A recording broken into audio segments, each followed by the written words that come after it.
Terima kasih Anda masih bersama kami di 811 Show pemirsa. Kita memasuki segmen Your Money. Dan investasi biasanya membutuhkan uang yang banyak. Namun tahukah Anda hanya dengan Rp100.000 kita ternyata sudah bisa memulai investasi. Nah, seperti apakah investasi dengan Rp100.000?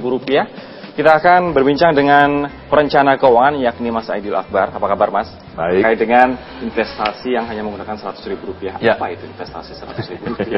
Ya, jadi kalau selama ini orang berpikiran bahwa kalau dia mau merencanakan keuangan, mau berinvestasi, mau bicara masa depan gitu ya, butuh dana yang sangat besar gitu ya. Dia mau punya properti, wah butuhnya miliaran gitu kan.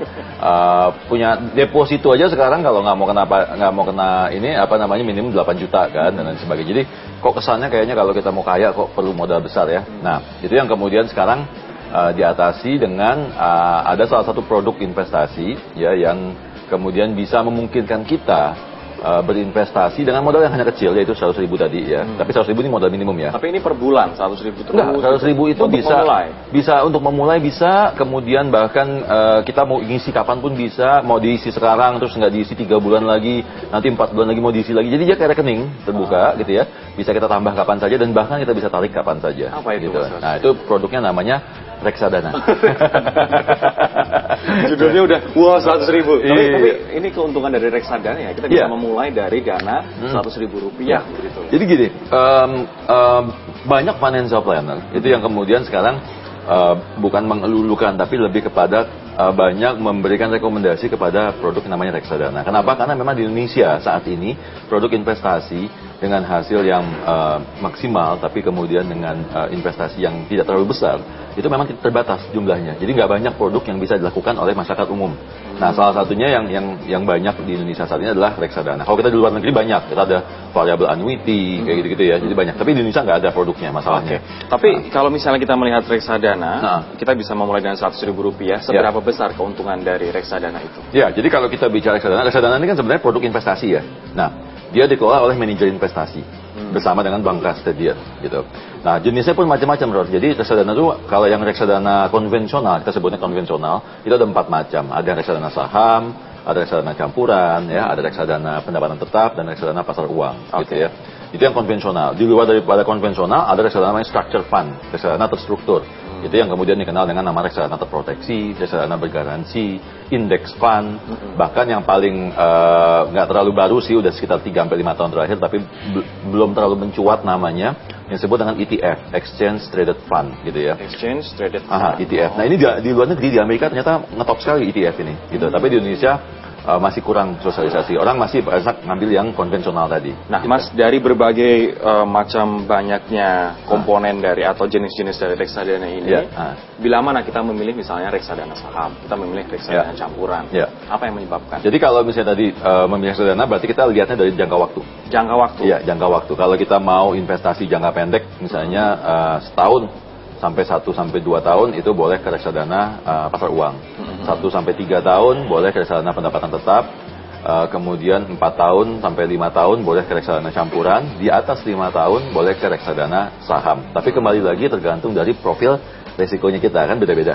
Nah, nanti itu yang akan ngebentuk target hasil investasi. Tadi kan Roli tanya berapa sih hasil investasinya gitu kan. Jadi kalau kita reksadana saham, kalau lagi bicara dengan bursa aja ya, Bursa Efek Indonesia, kita bisa ekspektasi kita, potensi hasil investasinya itu bisa kisarnya antara 20-25% per tahun rata-rata ya, kalau kita invest di atas 5 tahun.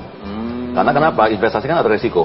Jadi bisa aja sekarang kayak sekarang nih lagi turun plus gitu ya. Kemarin sempat turun 20-30%, sekarang naik lagi 10%. Nanti bulan depan mungkin turun lagi 10%. Ternyata antar akhir tahun dia naik sampai 50%, kita nggak pernah tahu. Tapi yang kita dapatkan adalah rata-ratanya. Nah, ini berdasarkan performance yang lampau, meskipun tidak menjamin ke depannya ya. Nah, itu kalau tadi kita berbicara di kacamata orang yang belum memulai investasi melalui reksadana. Kalau bagi mereka yang sudah memulai, Mas, mereka rencananya ingin mengambil di tahun ketiga. Tapi di tahun ketiga ternyata kondisi perekonomian tidak terlalu bagus begitu. Apa yang harus dilakukan? Apakah menunggu terlebih dahulu sambil kita terus berinvestasi atau kita mendiamkan uang itu? Seperti apa? Jadi sebenarnya gini kan, kita lihat dulu kalau tujuan keuangan kita untuk berapa tahun? Misalnya untuk 5 tahun atau untuk 3 tahun ya. Kalau untuk 3 tahun berarti kita akan masuk ke produk yang lebih konservatif seperti pendapatan tetap. Sehingga kalaupun saat itu turunnya tidak akan sedrastis kalau kita masuk ke saham. Gitu ya. Jadi pilihannya bisa diambil sebagian dari situ dananya kalau memang mau diambil, kalau memang dibutuhkan. Kalau tidak kan biasanya financial planner menyarankan mereka punya emergency fund. Jadi sewaktu-waktu dia bisa tombokin dulu pakai emergency fund sampai bursanya balik atau investasinya balik baru dia bisa cairkan. Nah, yang paling penting gini, yang harus diketahui bahwa ini reksadana adalah produk investasi ya. Jadi kita juga nggak bisa main-main karena ini produk ada resikonya, yaitu resiko pasar, resiko saham, resiko obligasi dan sebagainya. So jadi investasilah untuk jangka menengah dan jangka panjang. Nah, yang mengelola reksadana ini adalah namanya manajer investasi bersama custodian tadi.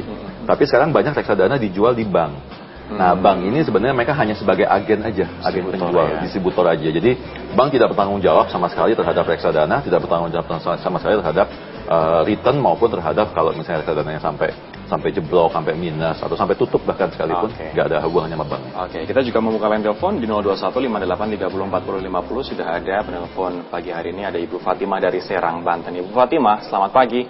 Pagi. Silakan, Bu. Ini mau membeli saham reksadana itu ya Pak?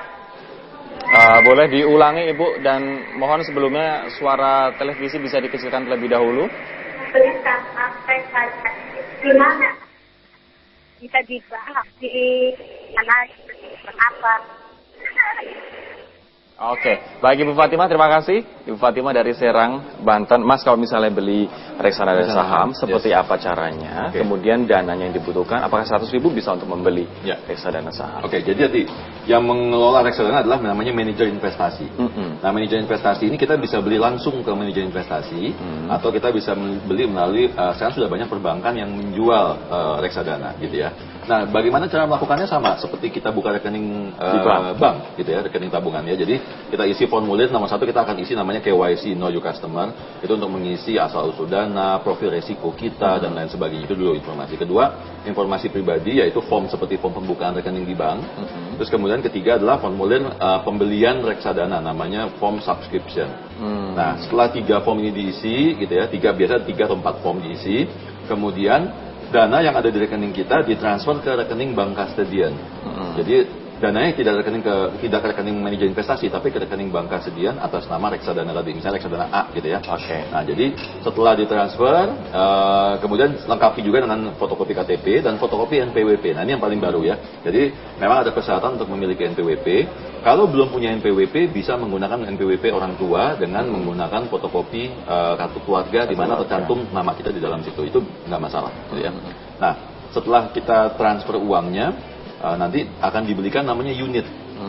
Nah, 1 unit ini sama dengan nilai harganya disebut dengan NAB, nilai aktiva bersih. Itu kita bisa cek di koran-koran bisnis dan koran ekonomi. Ya, jadi setiap hari itu mereka mengumumkan berapa sih reksadana A ini NAB-nya. Kalau dia naik, NAB-nya naik. Kalau turun, NAB-nya turun. Tapi kita tidak perlu untuk misalnya reksadana saham, kita tidak perlu memantau kita akan membeli saham apa. Itu sudah diatur semua kan oleh manajer investasi. Itu tugasnya manajer investasi. Jadi kenapa akhirnya orang memilih reksadana? Karena kenapa? Tugas berat yang memilih produk apa yang harus diinvest, saham apa, bagaimana investasinya, kapan masuk, kapan beli, kapan keluar, dan lain sebagainya, itu sudah dipindahkan oleh manajer investasi. Jadi biar manajer investasi yang melakukan itu. Jadi ibaratnya gini, kalau kita naik, reksadana tuh kayak naik bus lah, Jakarta Bandung gitu ya. Jadi kita tinggal tidur gitu ya. Kita penumpang tinggal tidur aja, tinggal ngikutin. Jadi biar supirnya yang pusing sama kenek yang pusing gitu kan.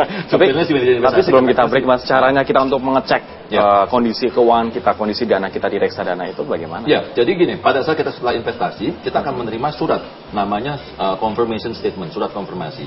Di sini dicantumkan berapa nominal kita investasi, berapa harga NAB-nya, nominal dibagi NAB sama dengan jumlah unit yang kita miliki.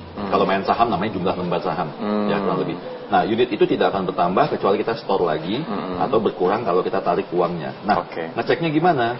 Jumlah unit tadi tinggal kita cek NAB di koran ekonomi tadi. Jadi setiap hari kan keluar tuh harganya di koran-koran ekonomi ya, atau kita bisa cek di internet lah gitu ya. Bisa ya, nilai aktiva bersihnya. Misalnya NAB-nya reksadana A berapa sih sekarang gitu. Tinggal dikalikan aja. Tinggal kita cari NAB dari reksadana di mana kita mempercayakan keuangan kita untuk investasi ya.